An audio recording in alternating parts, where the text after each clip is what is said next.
Hello everyone, and welcome back to DevRay. And so for today's project, the focus will be on uploading photos, which we will be utilizing a cloud service called Cloudinary. Let's talk about the deliverables. The first and most important deliverable will be uploading a photo. So we'll have a form in the web app that manages uploading a photo from the system and then uploading it to the Cloudinary service.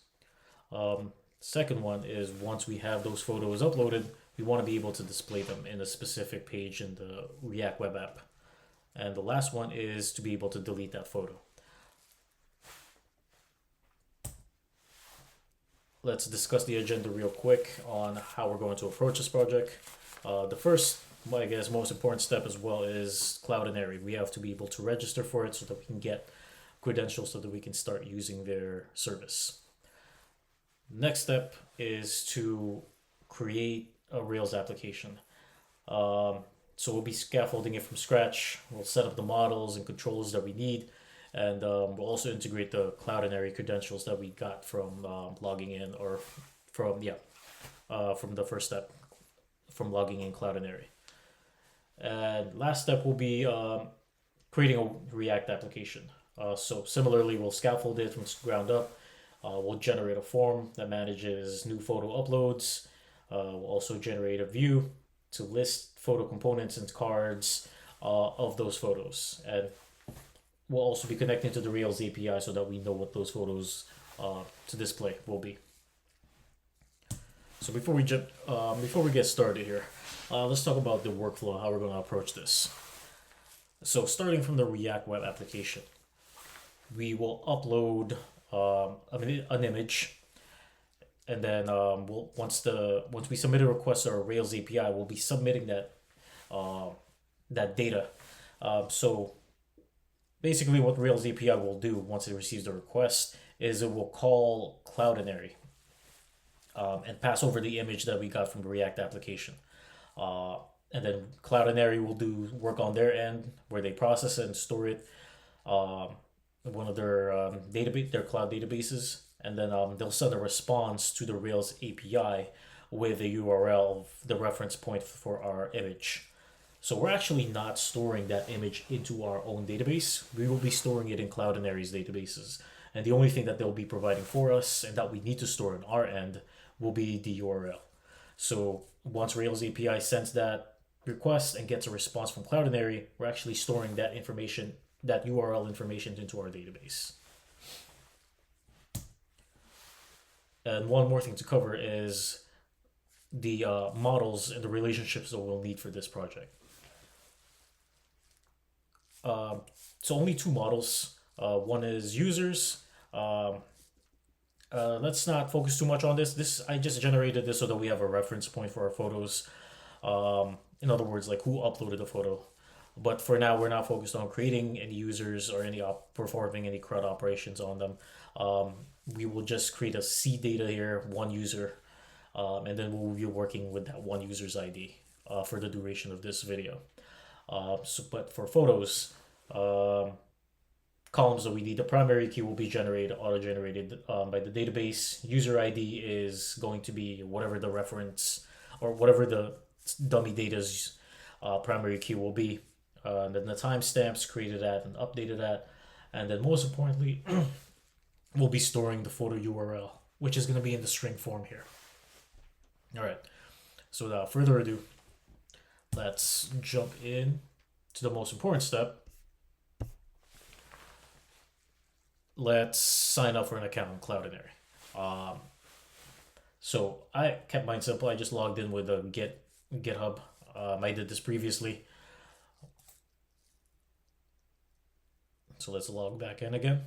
So once you log in or once you signed up, it should just redirect you to a dashboard. But what we need to find here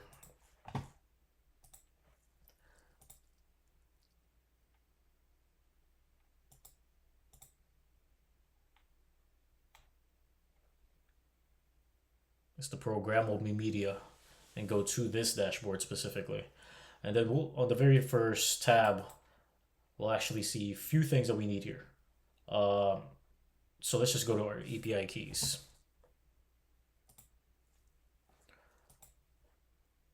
So three things that we'll need. First one is the cloud name, which is immediately provided here. The API key, as well as the API secret. So if none of this appear, just make sure to click generate new API key for you and just follow the steps, and then you should have one. We only need that one.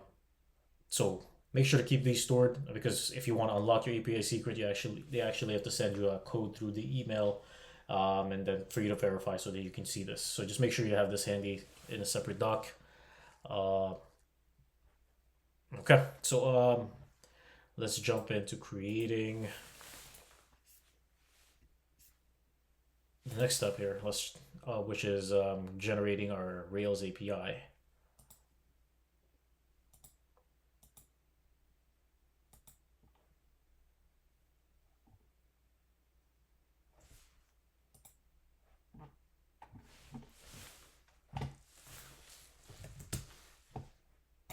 All right, let's open up a terminal.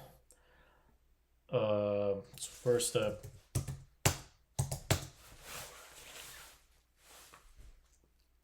so I'm going to use the generator for Rails, generate the API for us. So Rails new, followed by the name of this repo, called the photo API project. And then we'll also provide the database flag, set it equal to Postgres, which we will be using here. And then also pass another flag, API.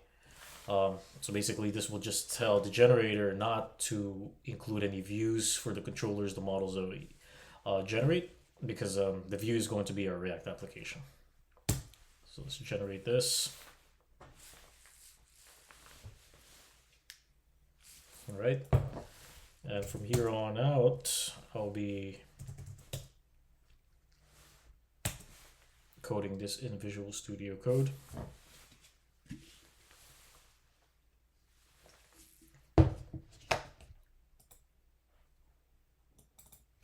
Okay. All right. So as mentioned, we will only deal with two models here.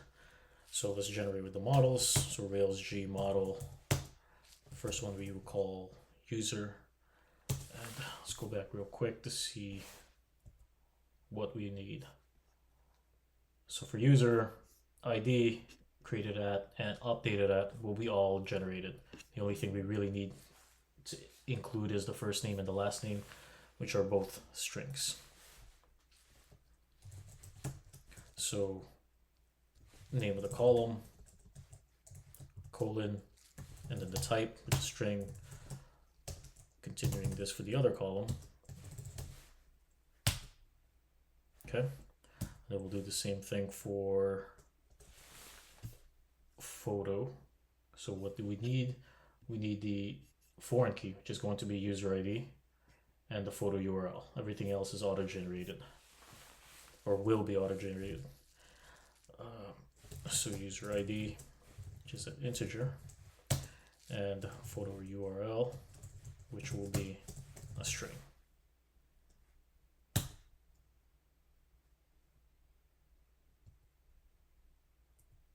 Oh, completely forgot to include the name of the model. So Rails G model photo. Okay, so the models are all set up. Let's do the controllers next. Rails G controller users and photos. Okay.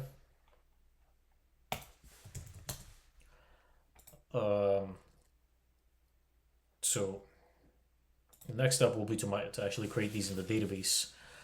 So all the Rails G model did and controllers did is generate the script for us that we eventually have to run so that it can be populated in the Postgres SQL database. So if you want to see what that script will look like, see if it matches, is again, this just is generated under DB folder, migrate, and then the two scripts. The first one is the users, and the only two things that we need is the first name and the last name, the timestamps. And then for photos, similarly, we need just a user ID, integer, and then the photo URL, which is a string.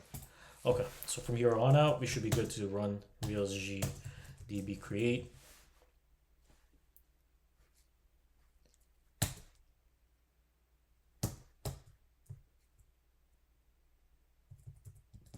There is no G.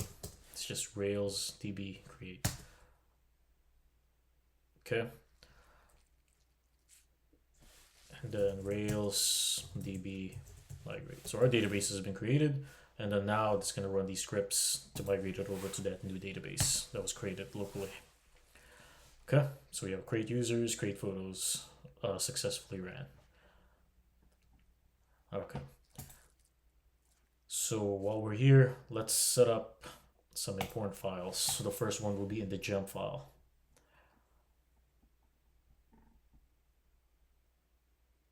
We actually need to include two packages here. First one will be gem Cloudinary. Feel free to put it anywhere. Cloudinary. This is the package we'll be using, and then we'll also need gemRack course. Okay, and then let's also migrate over to config,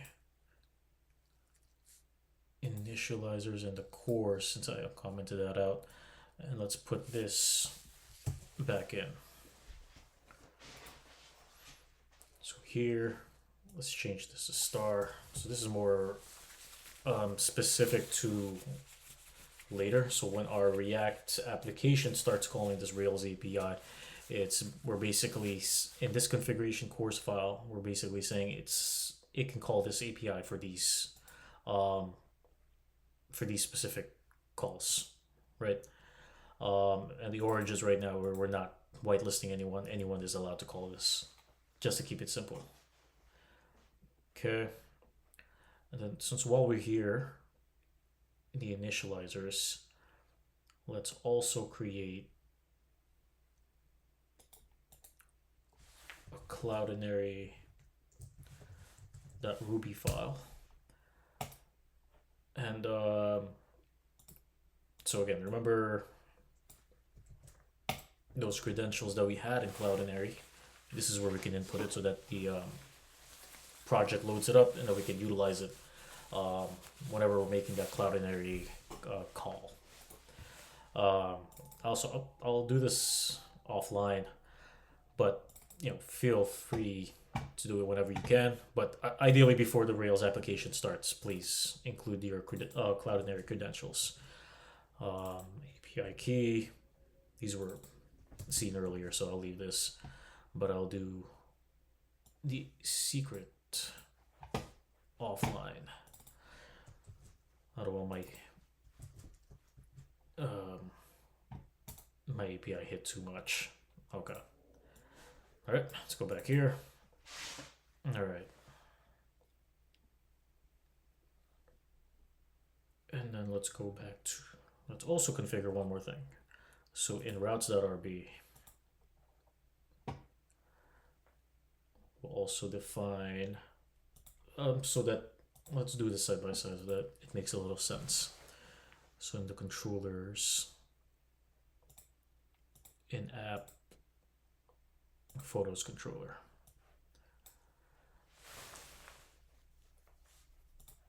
And okay, back to routes. So we also need to define what methods that we need to be able to access here. So so resources, and then this will be photos. And the only thing that we wanted to give it access to for now is to create. Maybe just do it now as well, so we'll be able to destroy as well.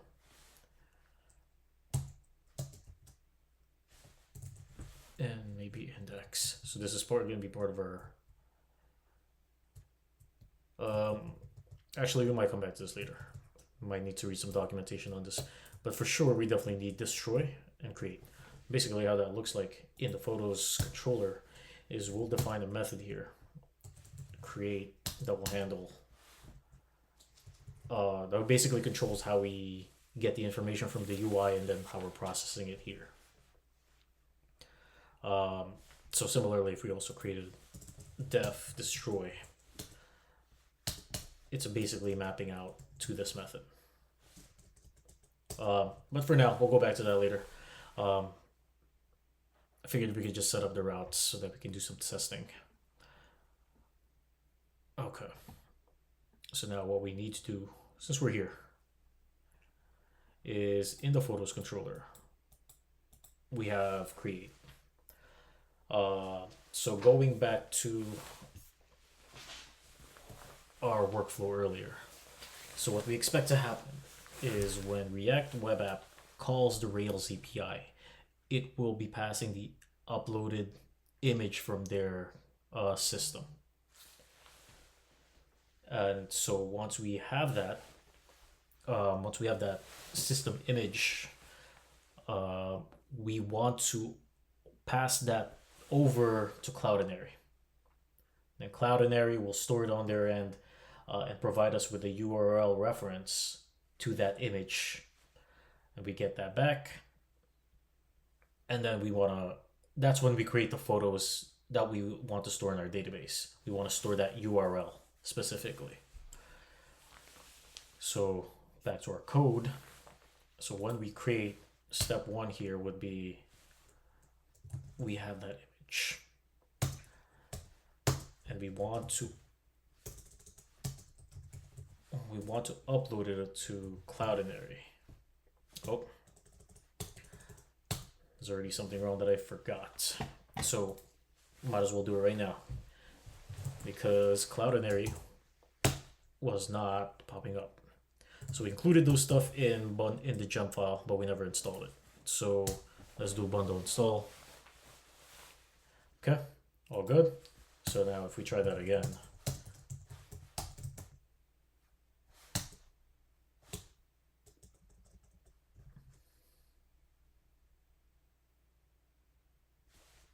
I included it, right?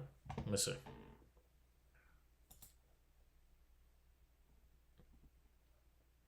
And I spelled it right, did I?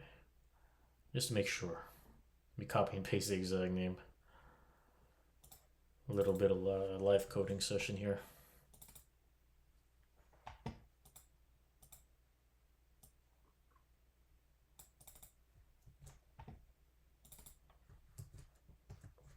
Well, it is correct.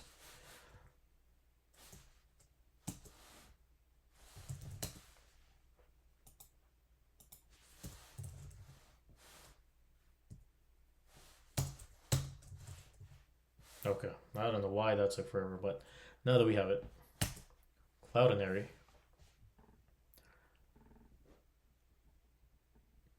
we want to call uploader on it, dot upload. Let's look at that real quick. So first parameter that it's expecting is the file itself, followed by options. For now, I don't think we're too much concerned with what those options are. We would just want to be able to pass that image or that file. Right? So first parameter, or that image should be coming from the params object. And we'll probably call it image. Let's actually change the name of this one so it's less confusing. So what should come back here is photo.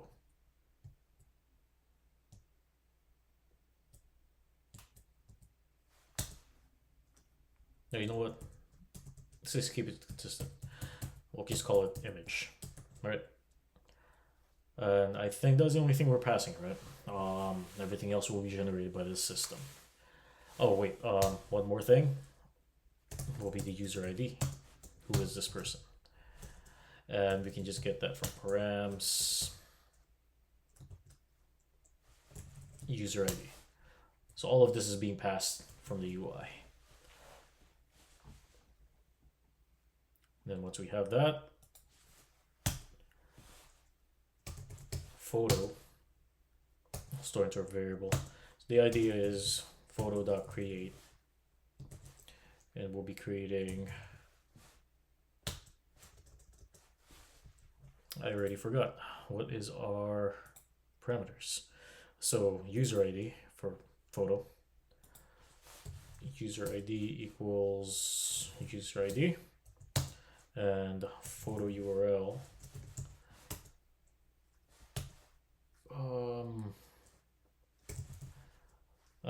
Spoiler alert. What we get back from Cloudinary is actually going to be an object, not the specific image or the URL itself. It's going to be an image, but the only thing it's going to be an object, but the only thing we're concerned about in that object is the key URL.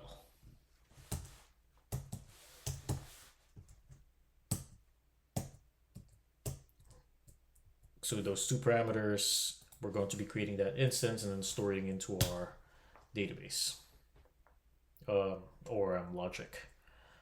Then as a last step, you want to render that JSON and pass in photo.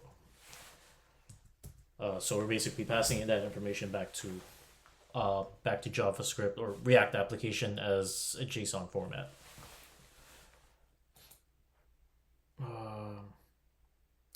So I know I said we'll take care of the photo API or the Rails API portion first, and then jump to Rails API to React as a final step. But before we do destroy, let's just make sure that all of this is working correctly. I mean, there are multiple ways we can probably use Postman to test out these endpoints before we just jump into React. But I want to do the full workflow testing, which includes uploading a photo from the computer and then uploading it to the Rails API. So we'll do a little back and forth here is what I'm trying to say. So we'll put a pause on the Rails app, and we'll generate the React application. So let's go back to the terminal here.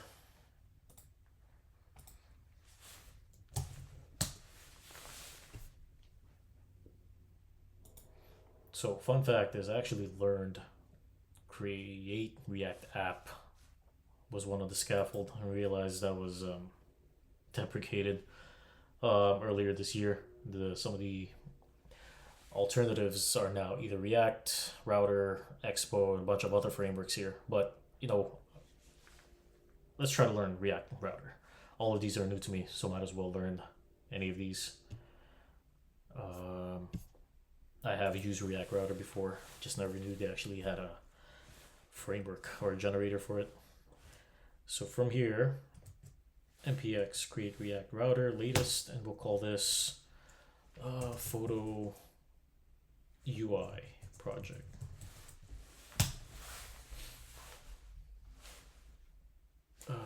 Yep.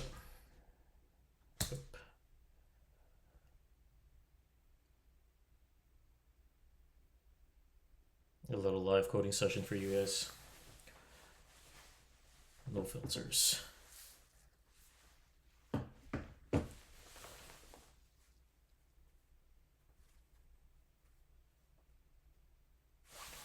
Okay.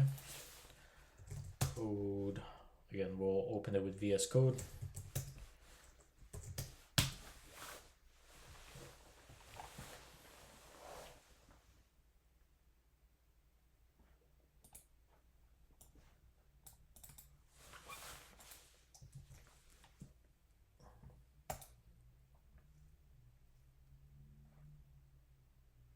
Okay.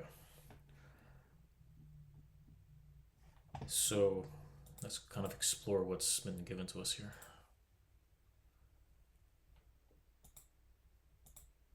So we have a home page, renders, welcome page, I don't think we need any of this. Okay, I mean, again, we scaffolded it to a bunch of stuff, pages, packages that we probably didn't need, came with it. So this is fine for now.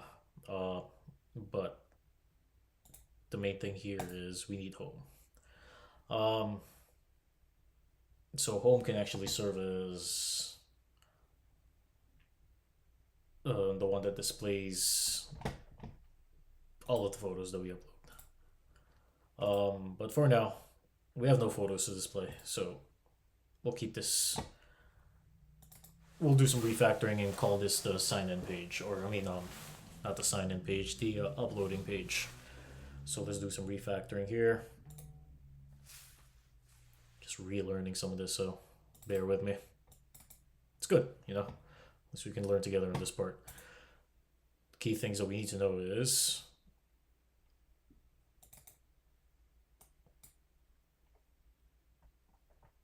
okay, some of these routes. Let's learn this.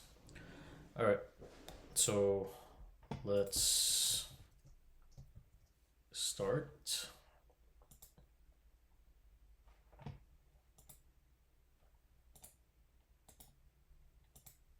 Okay, I want to get rid of this welcome page. Let's delete this whole thing. Okay. Let's actually let's create a new component here. Let's create a new file called, directory called components. What we will need is,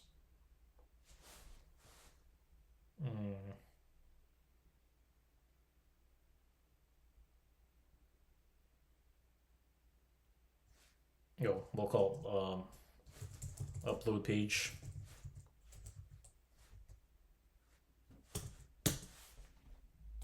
And this one will be call it dashboard.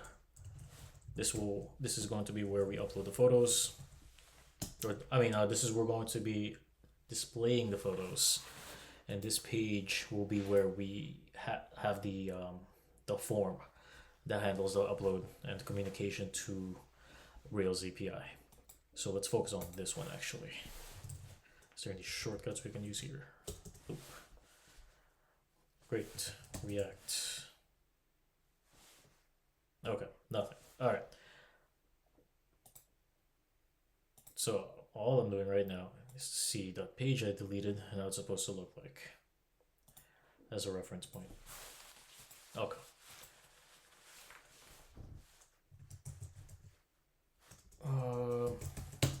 I had a way of doing this before, so let's use this.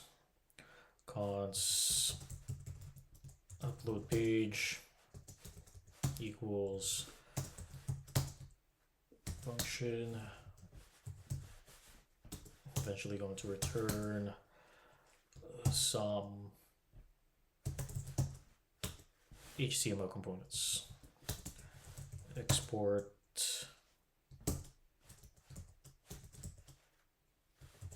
upload page. Okay, that's just start playing around with this, see how this looks like. Obviously home is gonna bug out because we deleted a bunch of things.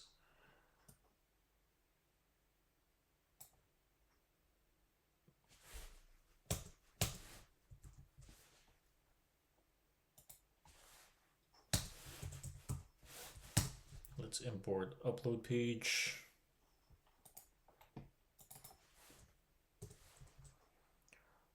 And let's actually show that here.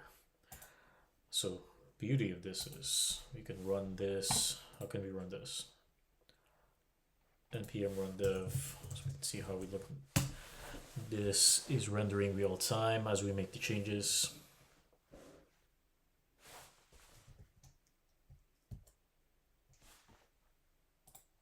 Let's put a web page here.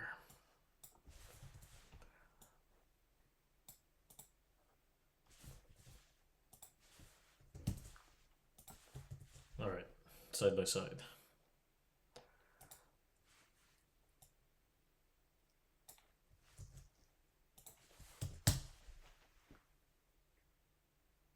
Okay, obviously nothing's rendering because we did not put anything in the upload page. Okay, there we go. So what I need to put is that image. I'm getting my words messed up. What we need to get is that form. So I'm just gonna do some copy and paste here of, actually no, never mind.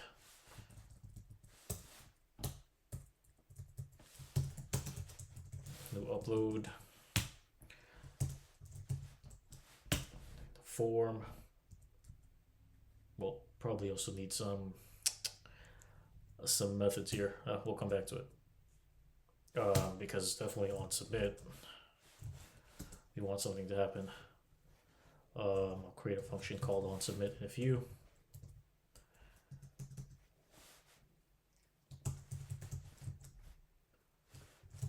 Image upload, input,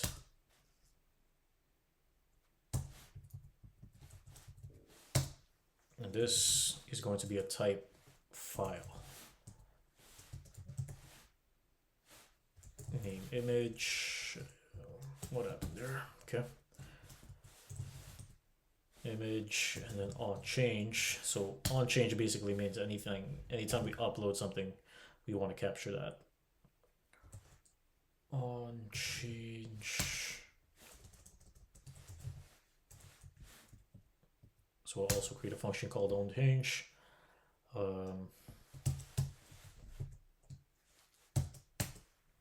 Break, and then finally an input of type and submit. Okay, nice, because we never defined any of that. So inside of that function, let's create another function called on submit.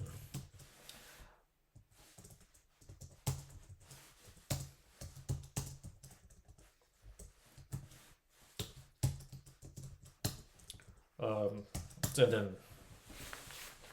obviously, since this will serve as a callback function for on submit, this will inherit event parameters. Similarly for call on change.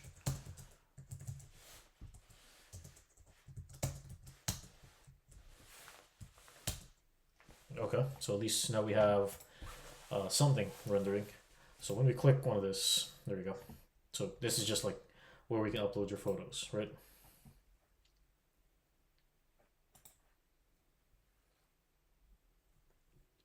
All right. So what do we want to happen?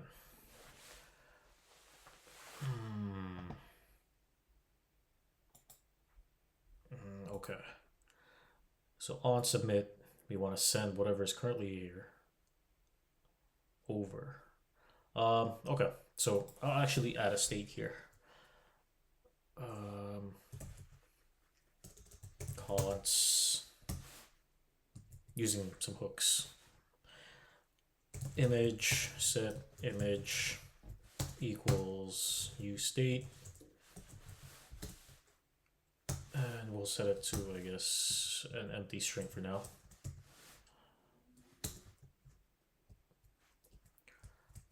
So basically what happens is on change, event.persist,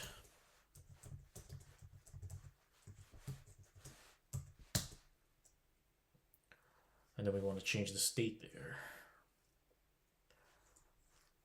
Set state, or I mean set image event target dot files, set it to 0.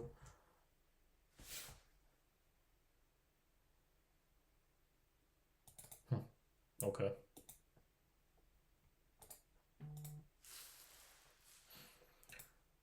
All right, so set image, and then we're storing that file blob or whatever it comes back from into our state, our image state, and then on submit, we want to take, well, for some, we want to prevent default here because it's a form. Anytime I click submit, it'll just automatically um, refresh. We don't want that. We'll create a form here, new form data, form.append. I believe we called it image in the Rails API, so we'll also append it as image key, and then we'll pass in whatever image value is. Okay.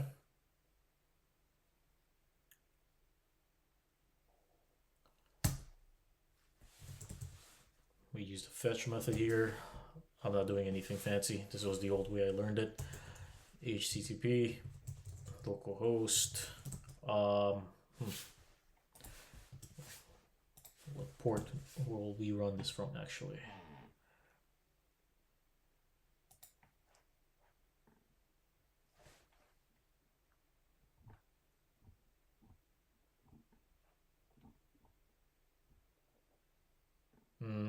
Yeah, I guess we'll call it 4000.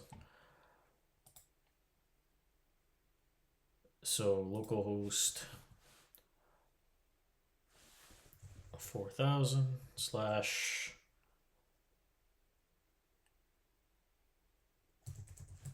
photos.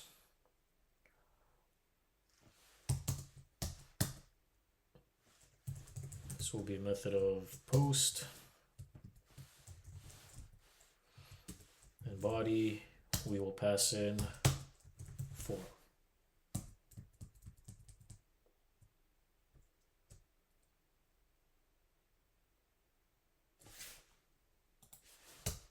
There's one more thing we're missing here.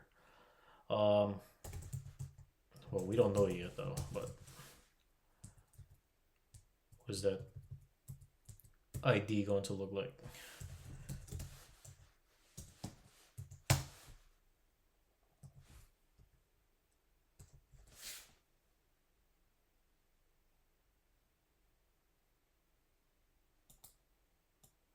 You know what?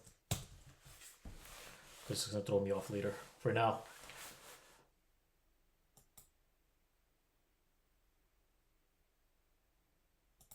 we'll just pass in the image.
All right, so just to go back real quick, because I think the user ID is the one that might throw us off.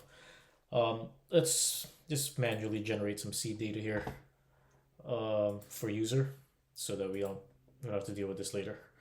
Okay, so all that we want to be able to do is rail user dot create. This is neat again.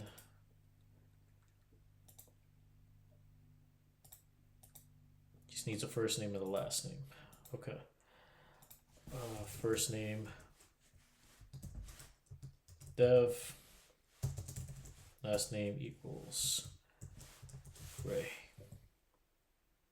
Okay.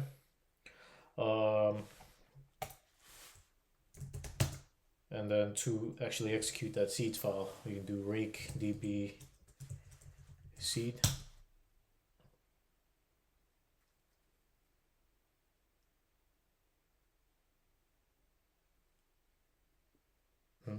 Okay, they do something wrong here.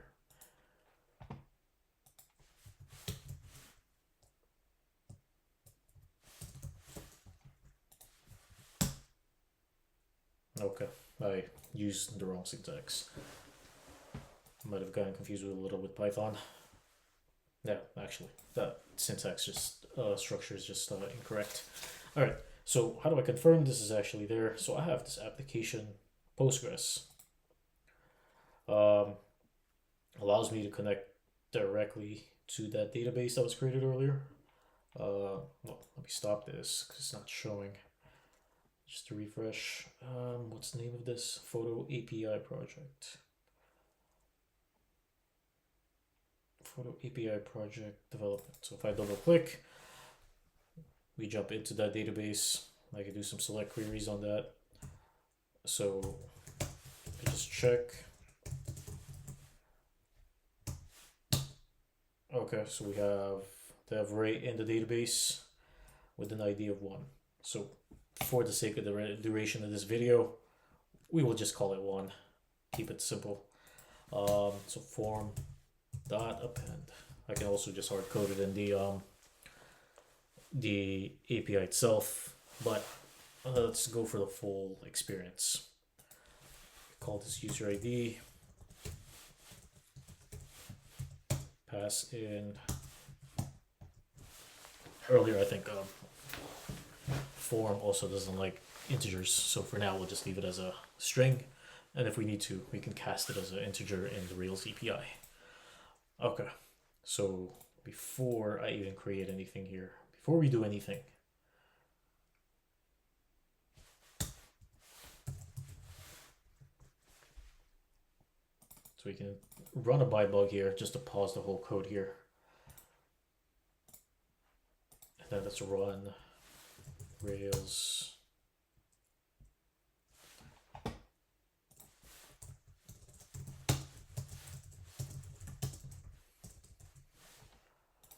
Rails server, and then the port we want to run this from.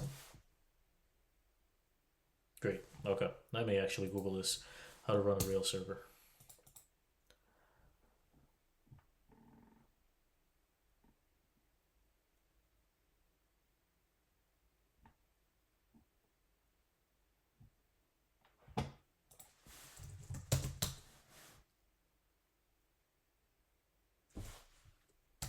Okay, so Rails SP 4000. I am gonna get this without Googling it. Okay. Alright, something's already running on. What was this running on? 4000?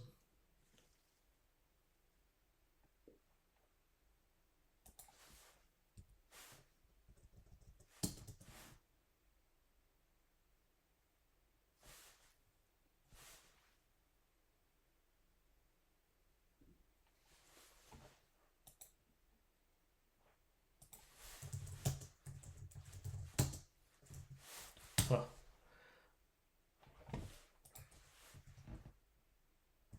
Okay.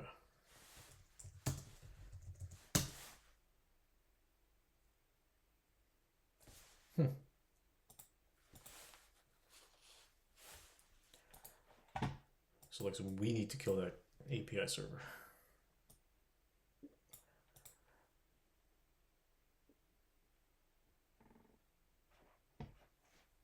What was the ID for that, if I remember correctly?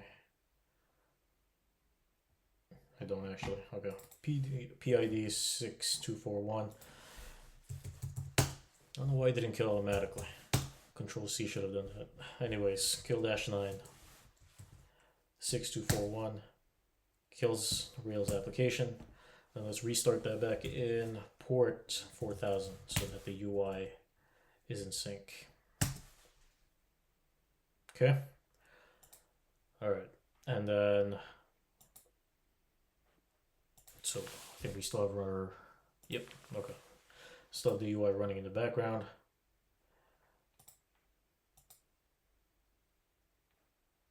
And now if we click submit, what happens?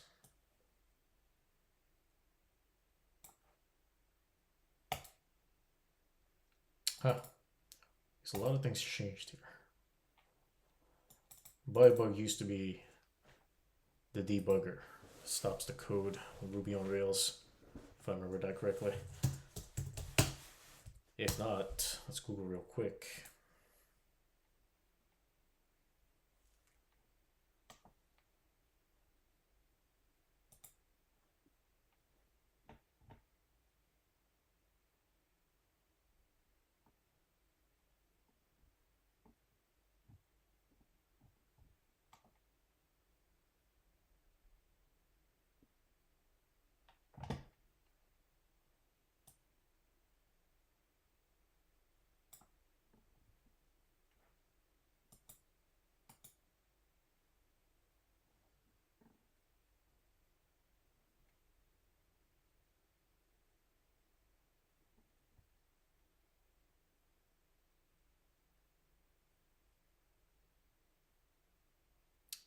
Huh, interesting. Okay.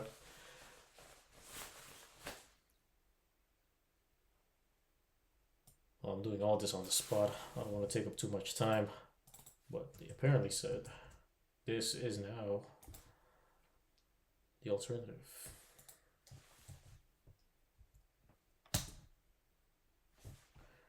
Well, let's see how true that is.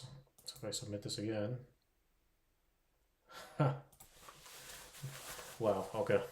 It's been a while since I used Ruby on Rails. Bybug was the debugging tool that we used before. Binding.break is now the new one. Okay, so this pauses the code here. So let's explore this just so that we all have an idea of what's going on. So first and foremost, briefly put an explanation here, like what image actually is. Let's see what that is. It's an object, as mentioned earlier, and the only thing that we really need is this.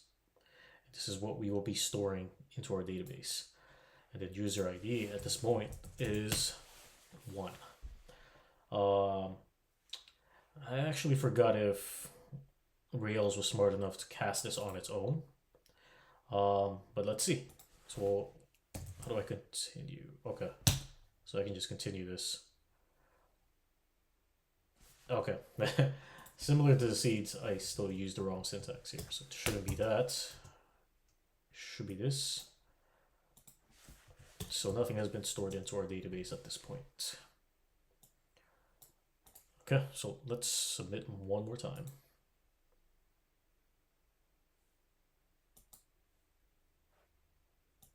Okay. Okay, so seems like it was created, insert into, no errors. But just to confirm, let's go back into our database and confirm. So select all from users. Photos should now have a record. And yes, we have a record, which it's just a URL. And yes, Ruby on Rails is smart enough to cast the string into an integer, which is great. Saves us the headache. Okay, so good. Creating a new photo or uploading a new photo works. We'll come back to this later.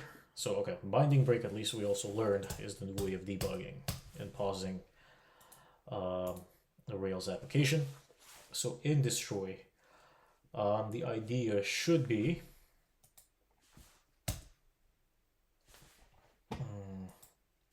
So obviously we're going to get, or we're going to get past that ID. Pull it out real quick. But what is the ID? Obviously, the ID that we have in our database is not going to be the one that's matching Cloudinary's ID. So I'm just looking real quick what the ID will be. Looking at the Cloudinary documentation here.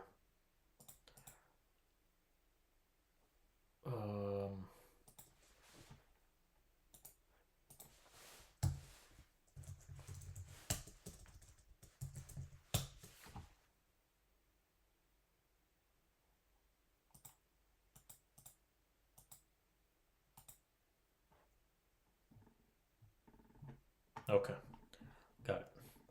All right, so the destroy method.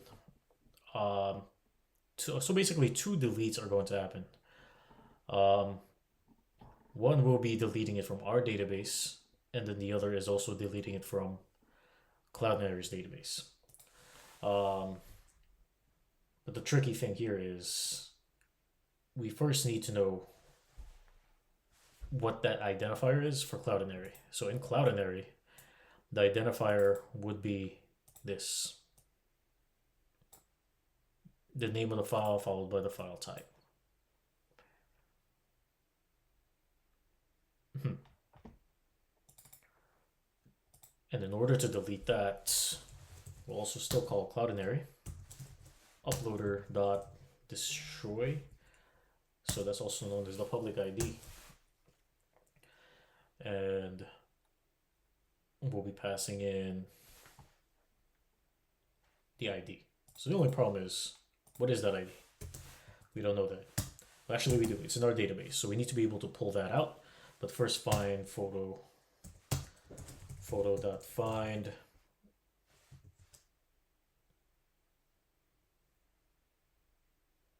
So in this case, we should be passing in the ID. So I'm using a lot of ID keywords here. So the ID that we pass in is actually going to be the ID in our database. So from our database, we're able to get the whole information because the main information that we need is stored within photo URL.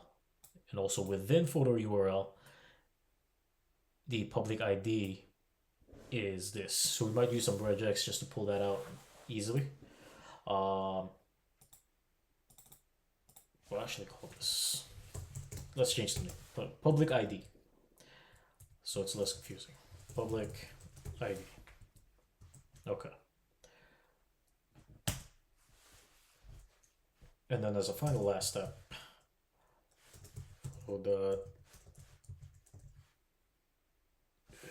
is it delete or destroy? I get mixed up with some of these methods.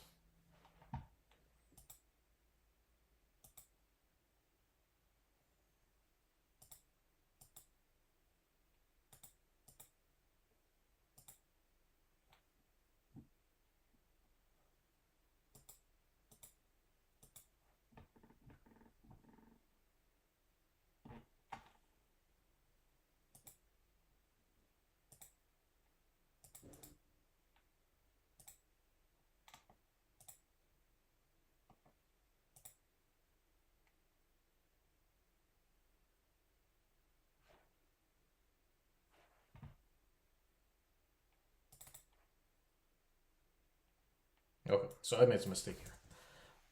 We'll actually call this photo, right? Because we're actually, so in here, we're actually looking for the instance, not the public ID yet. To get the public ID, we'll do some regex here. Photo URL. And then we'll do some regex. For now, I'll keep it blank, but the final step is once we delete from Cloudinary, we'll also be deleting that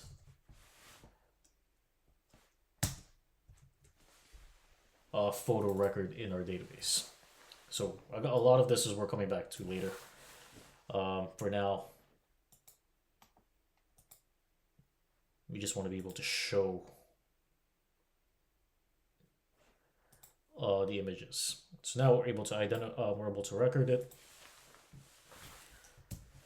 So from here, next step is let's generate it. How is that going to look like? Let's see. So let's do some restructuring in the React application. Again, I'm still trying to get used to this new React router as a framework.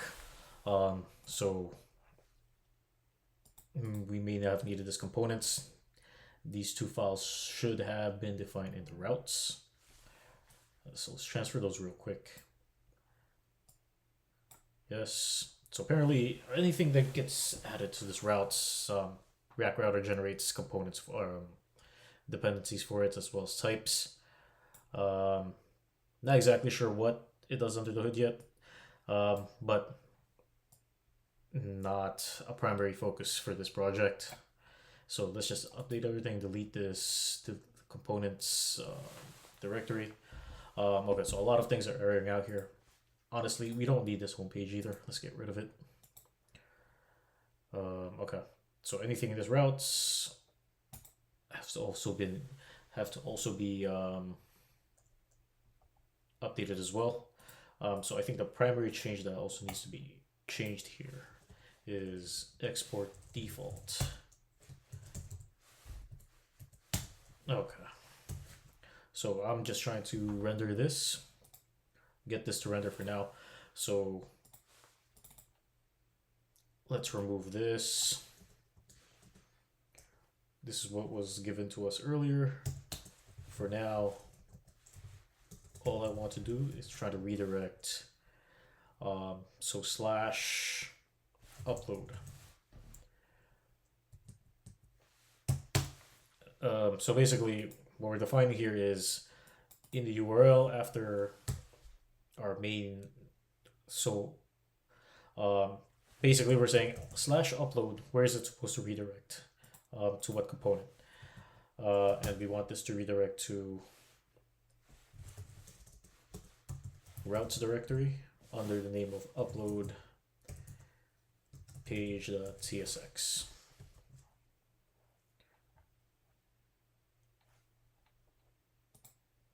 Okay. What happened here?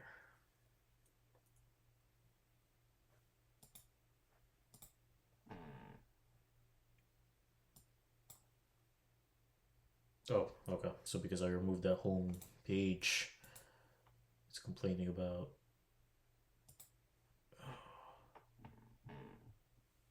Wait, is it? Let's see. Let's go to this.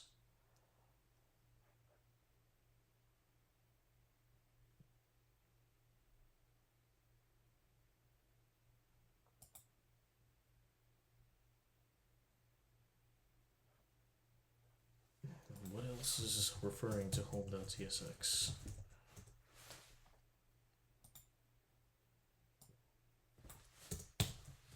Oh, that's why. Okay. Let's remove that. Something's still concerning here.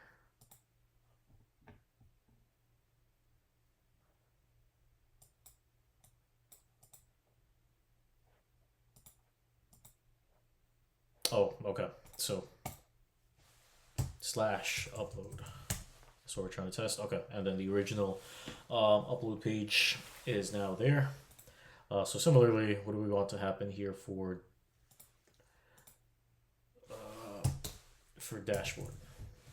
So in the dashboard route, we want to redirect to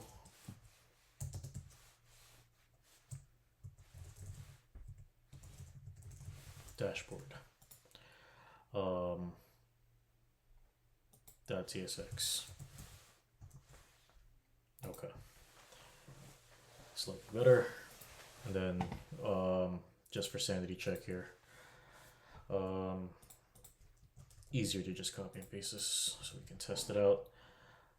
Get rid of all this. Hello. And then if we go to the dashboard,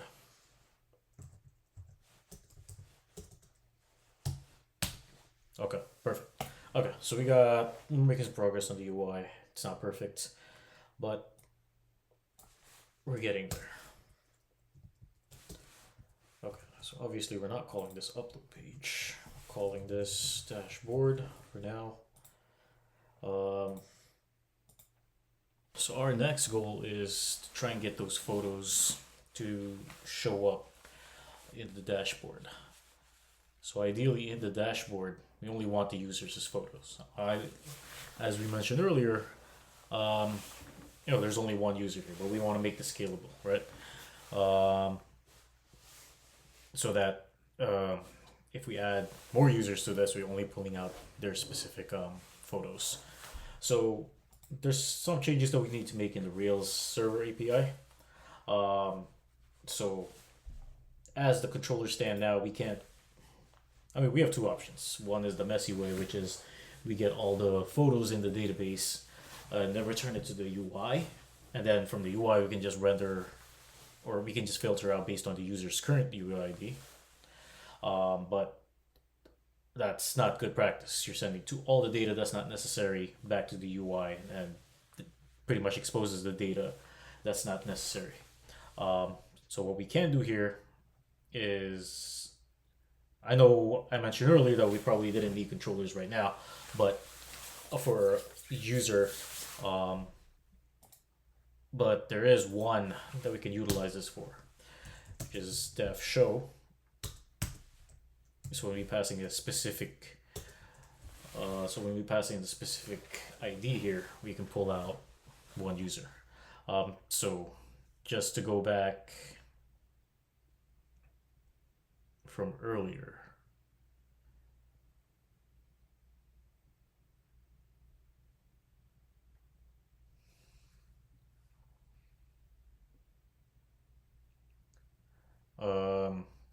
So we're modifying the routes to also now include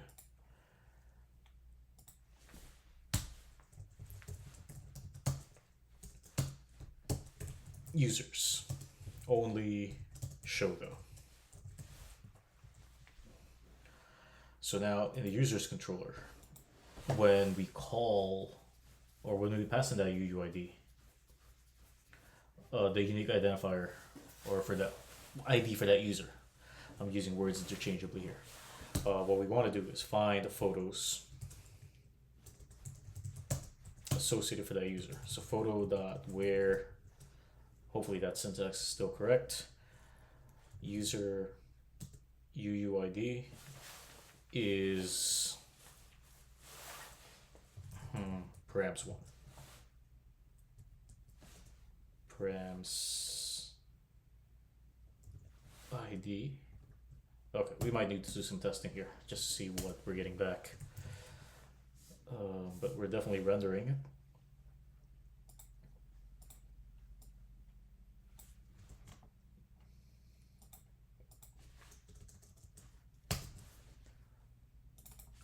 Photos.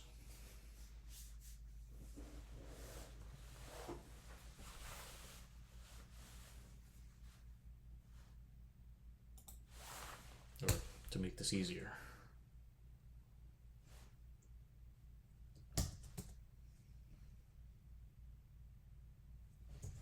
User detail.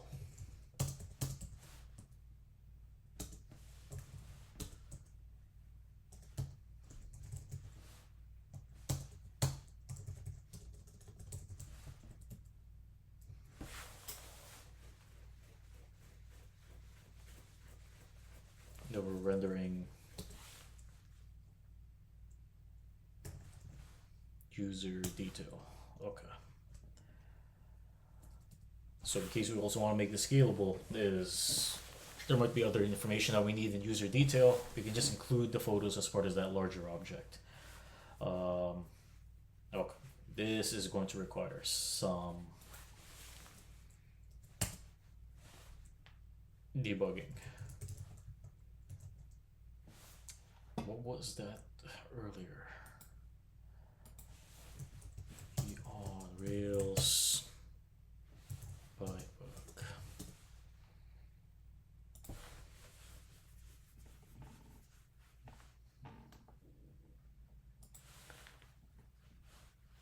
Okay, binding that break. It's gonna take some while. Time for me to get used to this. Okay, so I want to test a few things here. So in here,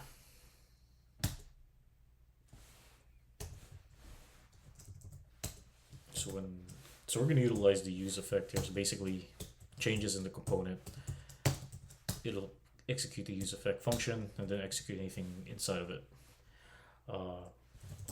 So for now, I'm gonna do some copy and paste here with fetch.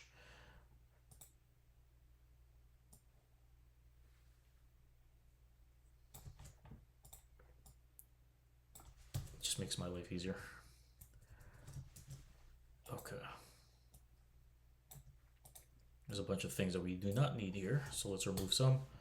Okay, so with fetch,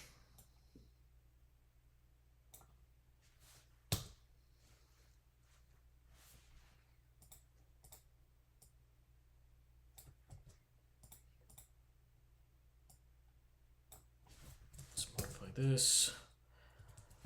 Goes 4,000 on paths. So this is not the route we want. We want the route of user slash, again, we're hard coding this, so 1. We don't need headers. And we do not need a post. In fact, we don't need a whole second argument here. We just need that data. Okay. Syntax issues here. Okay, we don't need those. Okay, I guess it automatically reloaded here. Okay, so now we're in those binding break method. Let's just verify a few things to see if this worked. So photos, there's only one photo here, so that at least this filter works. We're only getting the one photo by one user. Perfect. And then just to make sure that the params we passed is actually 1. Okay, perfect. So this works. Now we created the user detail object. Make sure that's also fine. And then are we able to do user.photos equals photos?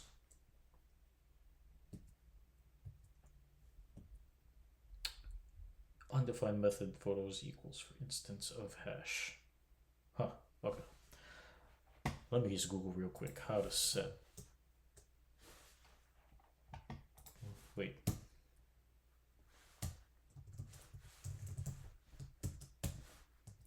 Syntax is the biggest challenge right now. Okay. User details. Detail. Okay. So syntax is wrong here. And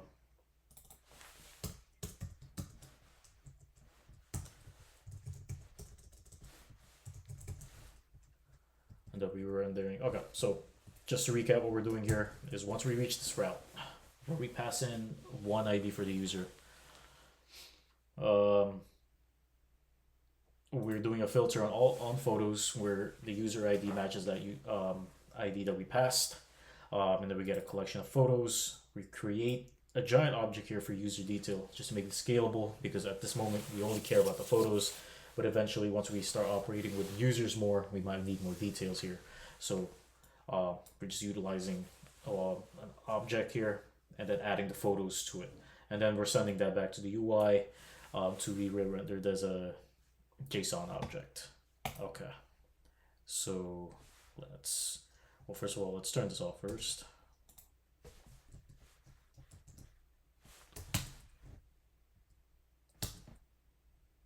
Okay, so restart it. All right, so now from the React application, it's time to confirm that we're actually getting that data. Okay, so it just reloaded again. And if we go back to dashboard, I opened up console, inspect console here, so it's already set up. And we can view, perfect. We already got the photos here. For URL. Okay, perfect. So we're getting the exact object back uh, from Rails application. Okay, so now it's just a matter of rendering all of that in the dashboard page. Uh, so right now, we'll need to store this in the state.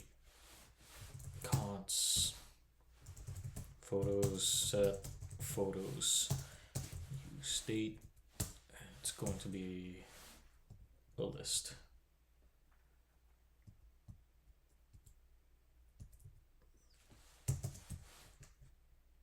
Okay, there we go.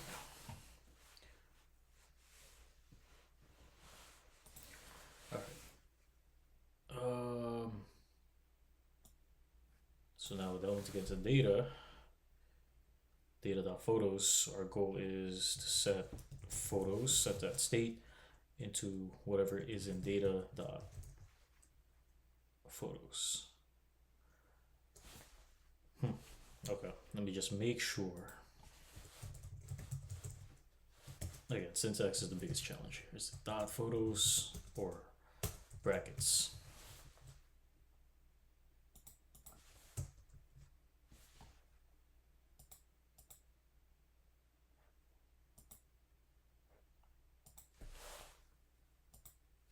Okay, dot photos is good.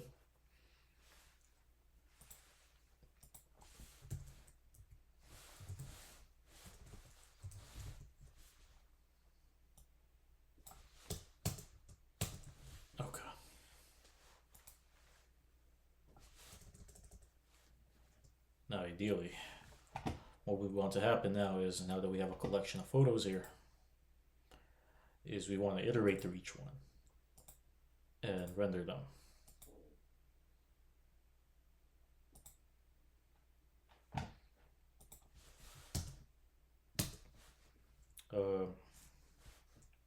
Let's just test this out.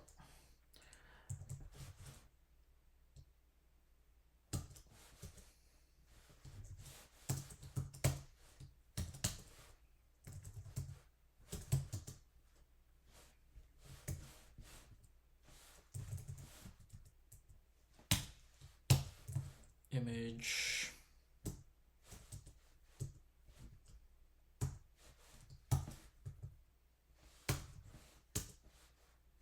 Photo dots.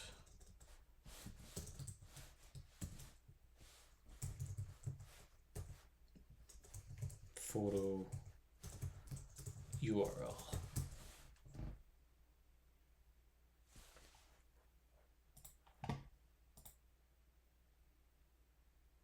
Okay. Perfect.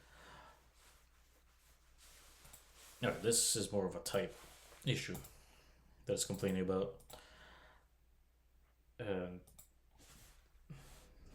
similarly, we also need to give this a key, actually. Photo.id, so it doesn't complain. Okay, perfect. All right, so we're getting there.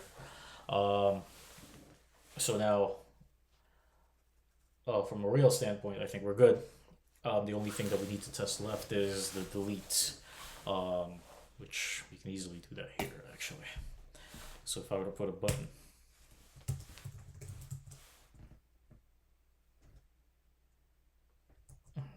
okay, let's put all of this in the div.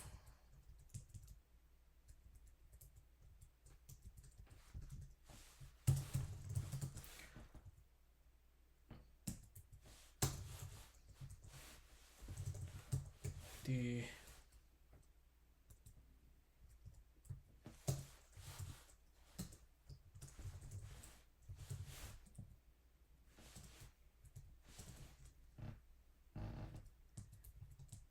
don't know if we need these keys anymore, do we? Let's see.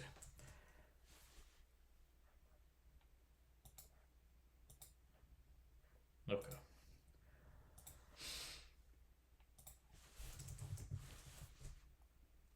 Delete, on click,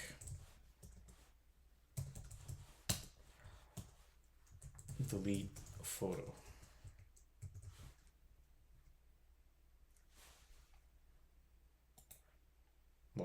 obviously. Yeah, delete photo is not defined yet. So delete photo.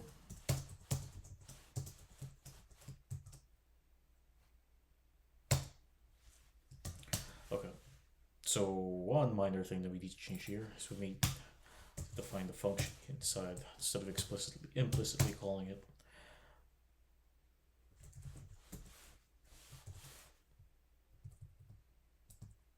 Because we need to know the ID. Photo ID equals just passing the ID, making this complicated, and then this should get a photo ID. Just to be sure, console.log delete photo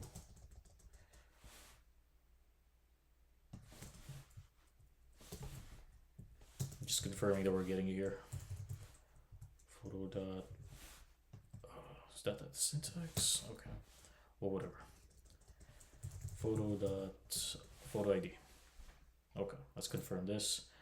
Should be a button somewhere. Yep. Clicking it and we're getting 1. Okay. Perfect.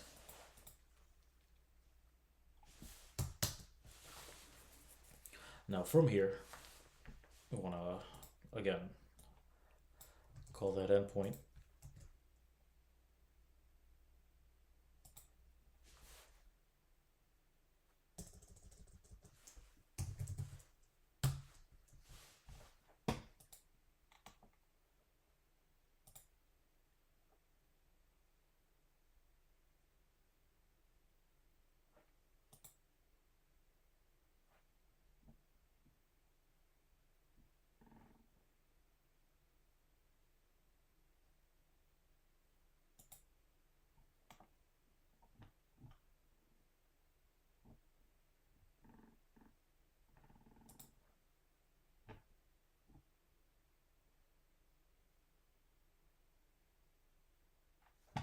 Okay.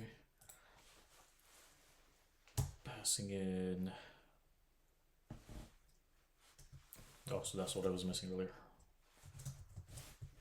Okay, so now we're passing in the ID, photo ID. Whoops, okay. This one needs a second argument. So method, this is going to be delete, which is going to line up with the destroy method in photo API.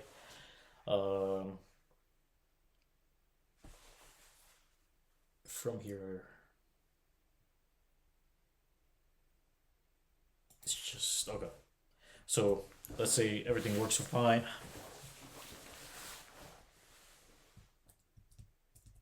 We don't actually need to send that. You know what? Okay, well, I'll leave it for now. So let's just assume that in the API, we call destroy.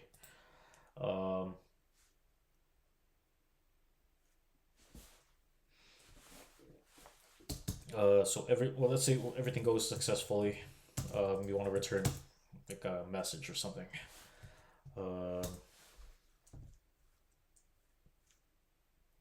Create an object here. Result. And result. Status.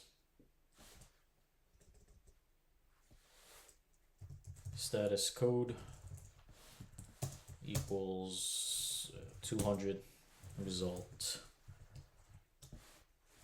error message equals nil.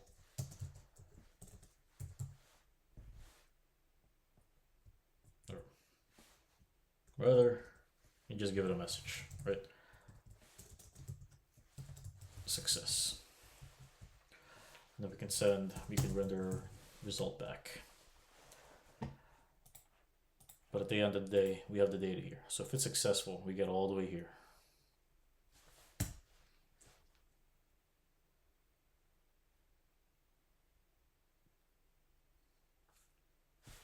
Actually, we can just do a check here. So if data dot status code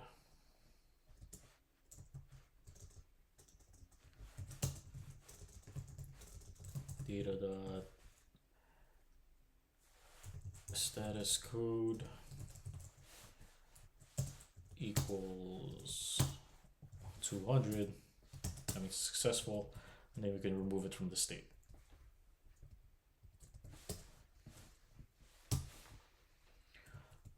And how's that gonna work? So it's a matter of filtering.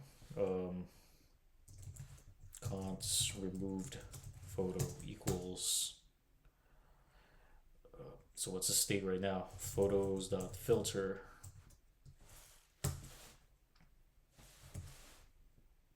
Photo dot ID does not equal photo ID. So what's basically happening here is we're filtering, or iterating through each of the photos before we remove that photo ID, and then we're creating a brand new array here that does not include that photo. So we're basically doing a UI rendering of removing that photo here. Let's see if this works. And then can re-render the state, removed photo. Okay, so we're testing a bunch of things here. Oh yeah, okay, so going back here,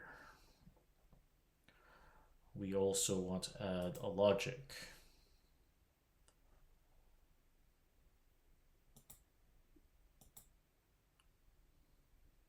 To remove, so we need that public ID only. Don't mind me, I'm looking at the regex real quick to see if there's an easy way we can do this.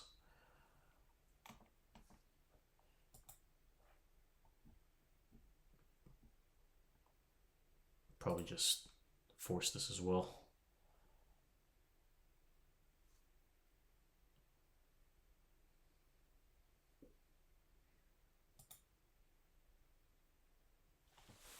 Yeah, okay, I'm probably just gonna super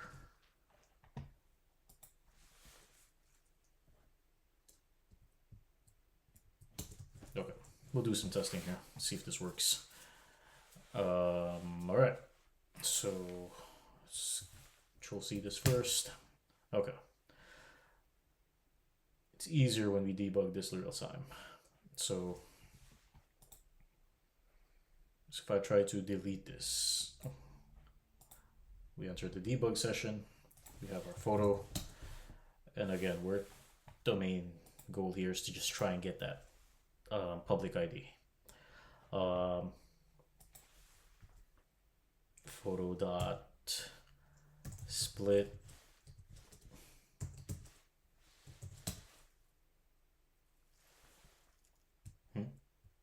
oh, photo dot photo URL. Okay, almost there, and we just want to grab that last one. Okay, even close. I am forcing this right now, but it's okay. Split on the dot because we only need everything before that. And then give me the first one. Okay, so this works. Let's utilize this.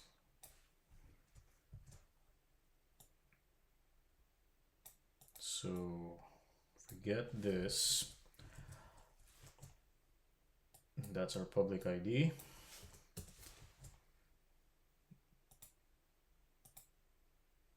Okay. All right, one more try. Now this should work. On the server side.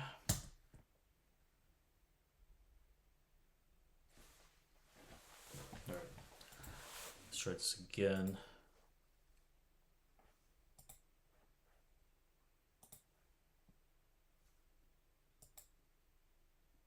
And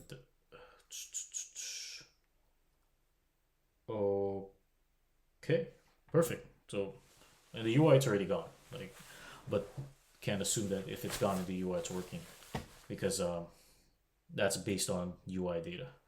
Um, Actually, never mind. We added this check, right? So if it's successful, then it's automatically filtering it out.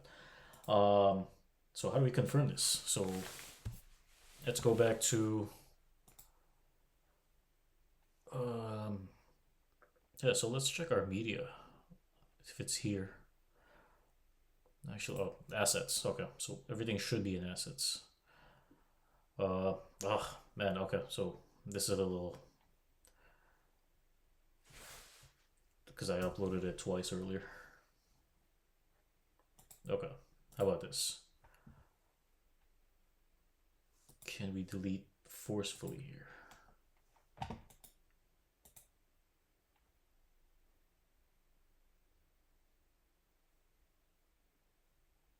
Hmm.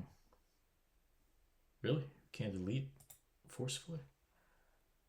Wow. Okay. Oh, okay. There we go. All right. So let me delete these first, and then we'll try to upload it again. Basically, test the whole workflow, see if it's working.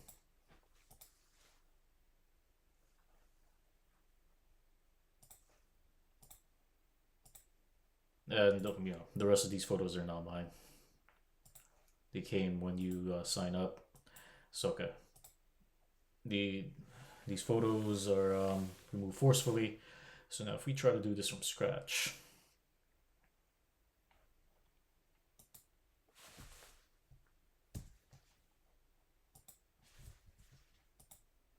okay, we can also test this route out. Okay. Okay, we can upload this. Looks good. Then let's check here. Make sure it's there. There's our project. Next thing is to delete it from the dashboard.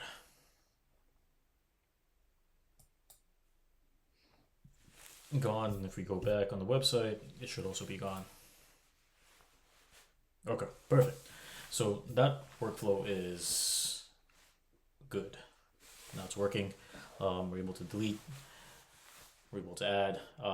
So maybe we already noticed a little annoying thing here, which is I have to manually type these in. That's not very React-like. So next goal here, probably not necessary. Most of these stuff will just be bonus, which is adding some styling as much as we can. But we have basically covered the core functionality of Photo Uploader, which is just a recap.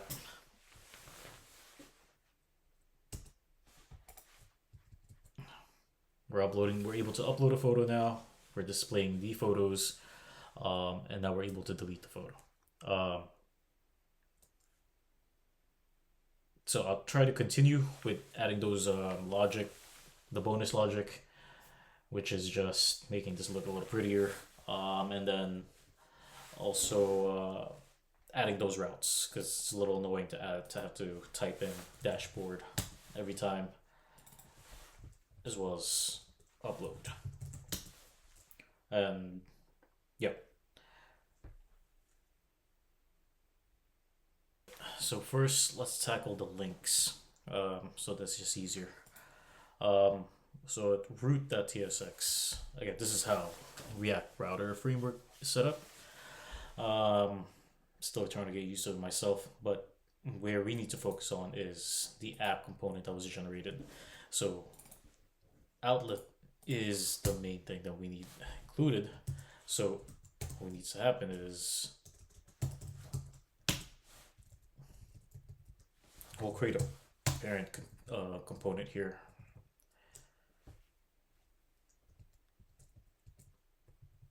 That will have outlet as one of the child components. And then another one is, so I'm thinking here is we can have like a sidebar component and then the main component shown on the right. So in that sidebar component, just copying and pasting this.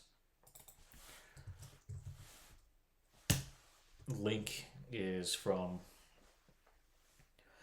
as part of the React Router library. So basically, if it's click, think of it as just a link. It's just redirecting to a specific page based on that. Let's see it in action. So it doesn't look too pretty right now, but we have dashboard and upload. If we click on dashboard, it should redirect us to dashboard component, which it's supposed to be the photos component, but we have nothing. And then back to upload is the form itself. Let's try to redesign this a little more with some CSS. I'm not too familiar with Tailwind. That's what this comes pre-packaged with. So maybe I might do a little manual CSS here. Let's try to make this work. Okay, all this is bonus stuff. The key goal here was to upload a photo and delete it from Cloudinary. All right, so let's try to wrap up this project quickly. So the only thing really left here is styling. So for the photo UI project, when we did the scaffold with React Router, it came pre-packaged with tailwind.css. So we'll just try to utilize their styling already, or what comes with it. So that means that in the background, I'll try to do some documentation, reading, just to see how the syntax looks like for Tailwind CSS, so that we can make this fairly simple. So first, let's try to, maybe easier if we go to upload, because it has some content that we can refer to. So basically the idea is we have our nav links here and every other content that comes after it. So how we want this layout to look like is we want all the nav links on the left side at all times. That sticks, think of it as sticky, and then everything, any other content will be on the right. Okay.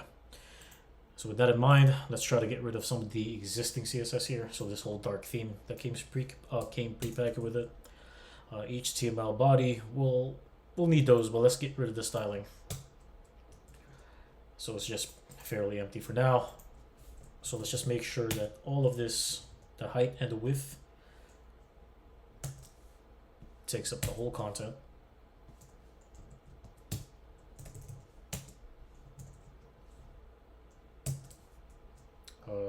Nothing shows for now, but under the hood, we're just taking up this whole screen.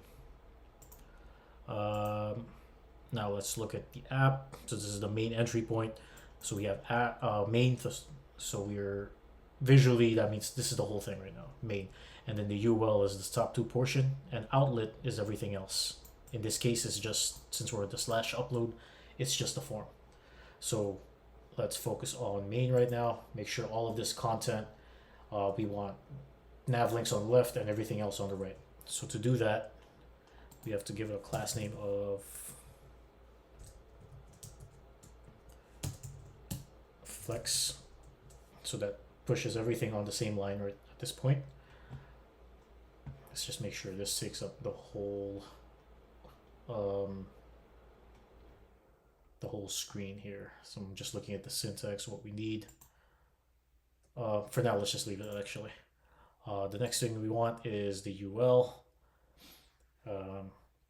something that sets it apart. So for now, I think the most important part is just give this a background so that we know what we're looking at is different. Let's give it 200. All right. Yeah, I don't know why it ends there. Oh, okay. So I think we also need to define that the flex, or the whole container, takes up the whole height. H does full. Okay. So that basically pushes everything up to take up the whole screen for main. Okay, looks good so far. So the nav links themselves, we don't want them side by side either. So two ways we can go about this. We can either give,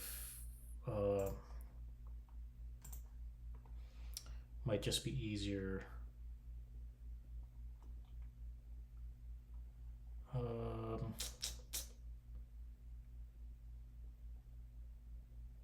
Okay, so let's give the UL a flex. It's already in one line. And now we want to give this a flex call so that each item in the inside of it takes up its own block. Okay. So far that looks good.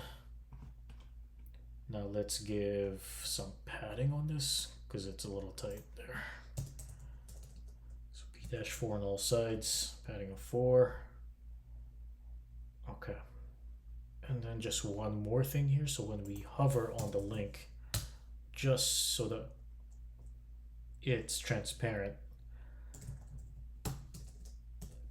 let's also give this a hover of that changes the background to blue. 200.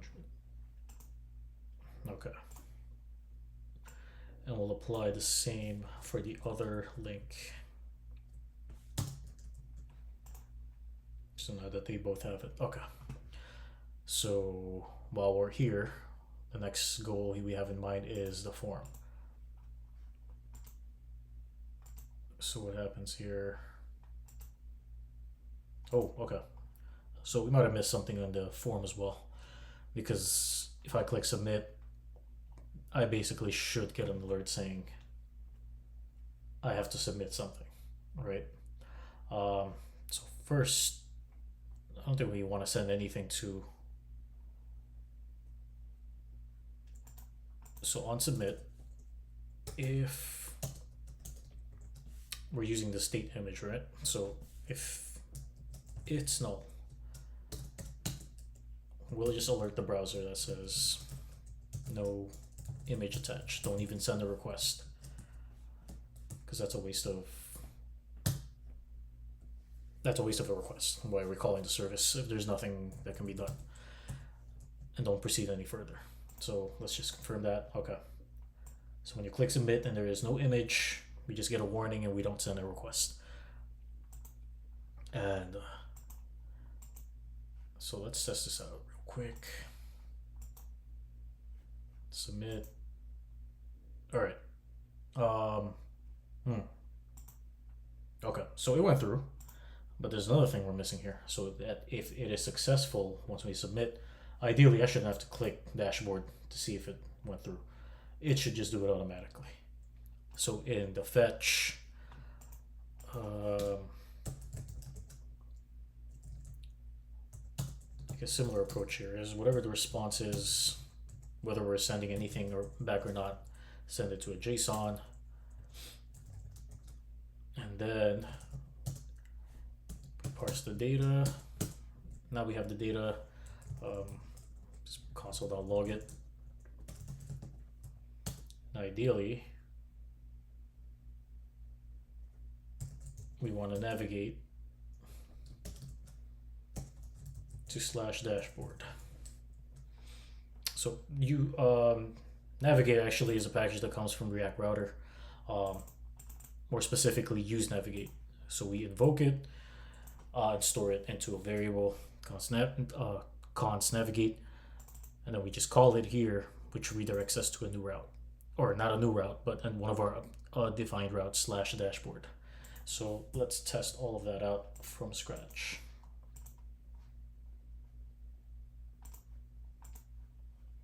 Submit, and then we get redirected here. Okay, perfect. All right, I think, okay, we got a little sidetracked there, but now let's focus on the UI of upload page. Let's go back here. And again, this whole thing is main. It looks like everything is on a single line already. I don't know if we need to do any flex. So let's focus on the other elements first, since everything is already in their own line.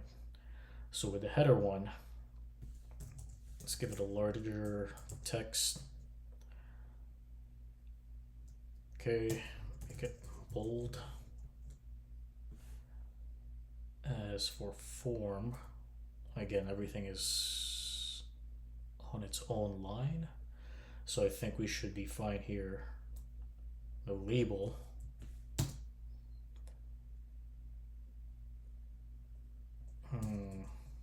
Oops.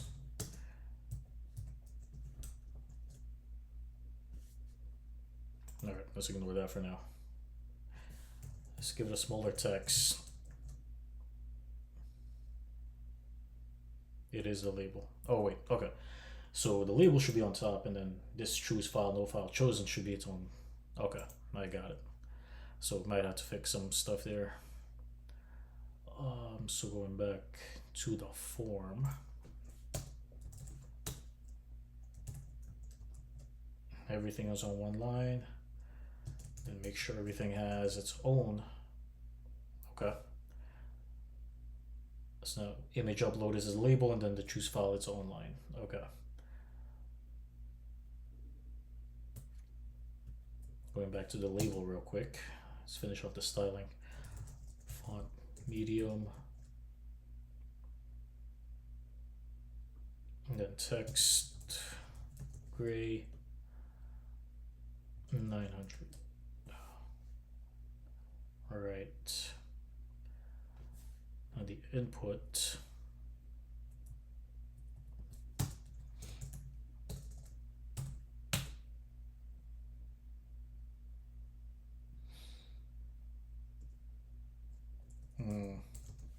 Let's take effect. I don't think we really notice. Basically, I wanted to see if it takes up the whole width, but it's fine for now. Let's leave it alone.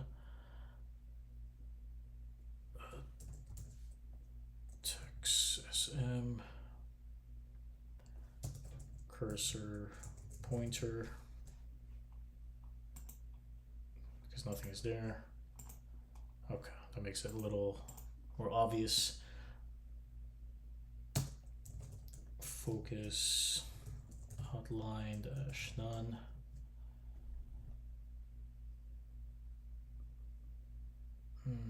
Okay, I think that's it for now. Let's leave that. Let's focus on the button.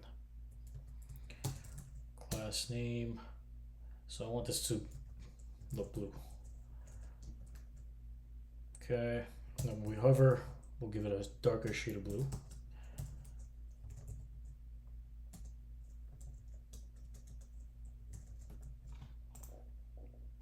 Okay, and then the text color will need to change as well. Doesn't match. Text white. Font bold. Okay, then let's do something about those edges. Rounded.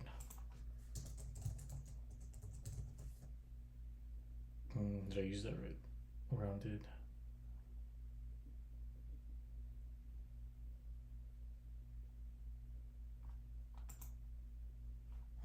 Okay, this is syntax, right? Oh. Let's give it some padding in the meantime.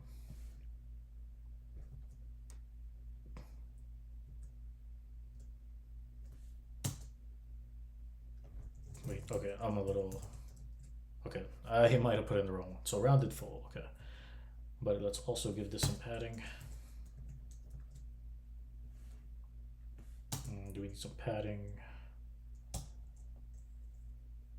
for here? Not noticeable. Okay, leave it. Okay. All right. I mean, now our goal here is trying to make all this center. So maybe in main, flex, because we need flex. Do we? Actually, let me try this.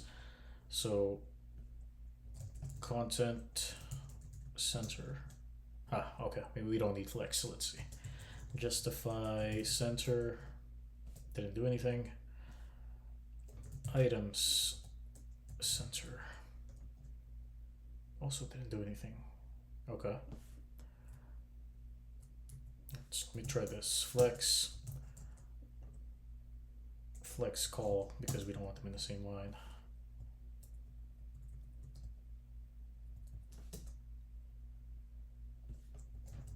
Content center.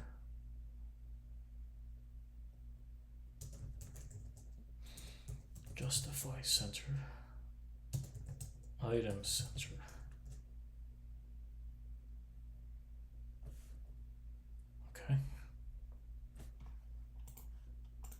spend too much time on this, but let's see. It's complaining about something else. Okay.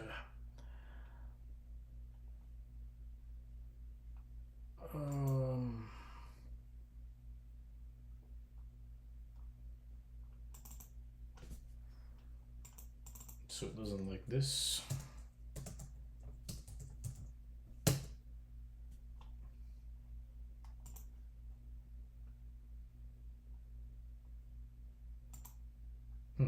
Okay.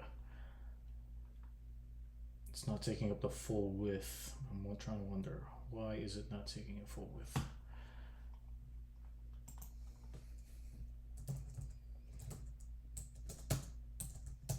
Okay, we'll get back to this. I don't want to spend too much time, like I said, on this styling. Next thing I want to fix is, so we have two images here already as an example. Let's finish the dashboard page.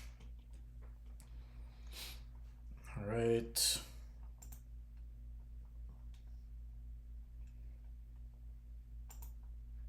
All right. So, okay, there's already a problem. This images are large right now. Even if they weren't large, we still don't want it to overflow, right? So the first thing we need to do here on the main page for the dashboard is make sure overflow is auto. So if it takes up more than the height of the, or even the width or whatever is given, it just adds a scroll bar to it. Let's add some padding. Just to give some space around it. Okay. Then, okay. Flex. We don't want all the images to have its own. If we can help it, we want them to be on the same line. And then if it also takes up too much space, flex wrap. So right now, it's just taking as much space as it needs and then pushing it over to the next line. But obviously, we may not want these photos to have too much power in their space. We want to control that. So in the div,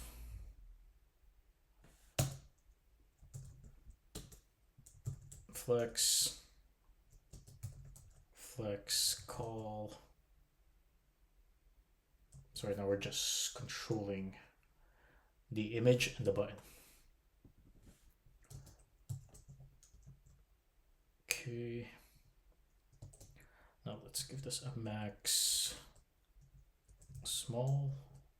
There we go. We don't want it to be too big. And then make the height fit.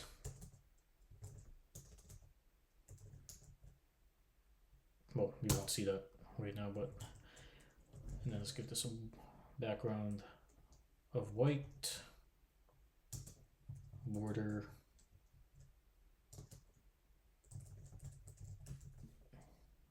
gray, 200.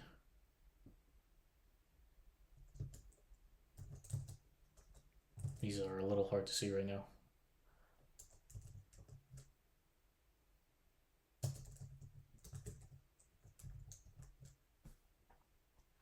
Okay. These little tiny lines, that's what we were trying to do. Okay, next one is image itself, not the container. Let's make them rounded. Right, padding of 5. There we go. Now we're seeing like the slight work that we did earlier.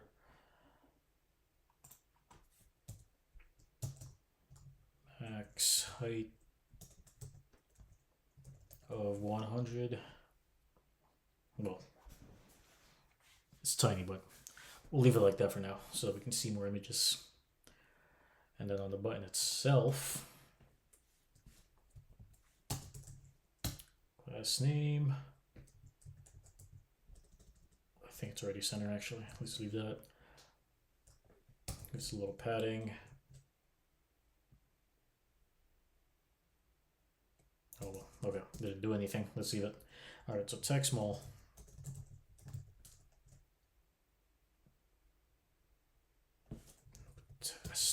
Text, okay. Font medium.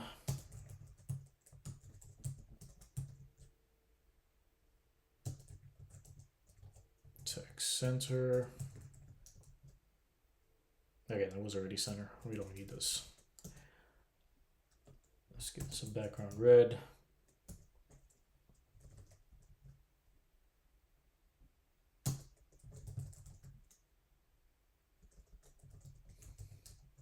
Rounded corners, and then on hover, red, give it a harder red. Text white was the syntax. Yep. Okay. All right. And then boom. Okay. All right. Let's see how much time I want to spend on this.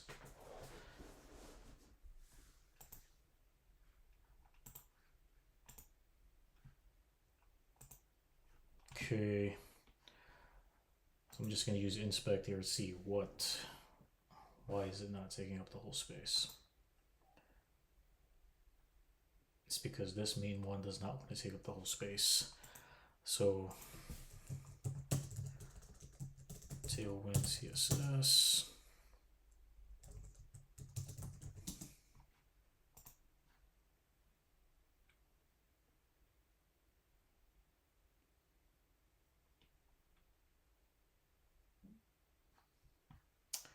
W full should have done it.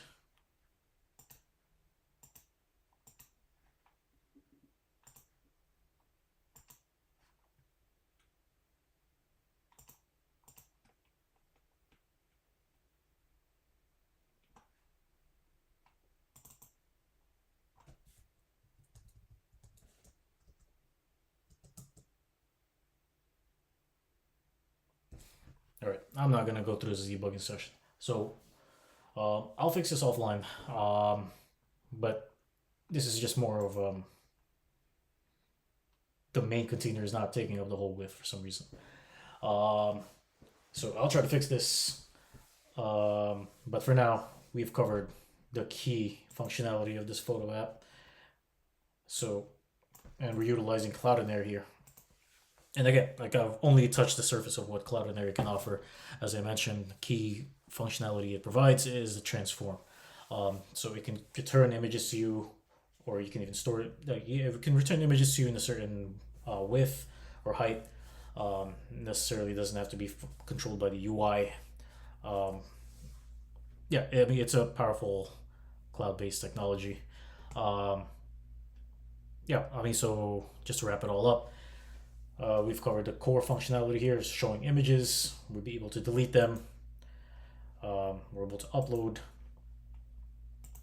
add some minor checks, and we're utilizing React on the front end, which communicates with our Ruby on Rails service. And that in turn also communicates with Cloudinary to manage the photo upload and then store it into our database. If that's helpful, I mean, thank you for watching. Hopefully it will be helpful. Yeah, and if you're interested in watching these videos and they help you out, please feel free to subscribe and like. I'll try to generate these videos as much as I can. Thank you for watching.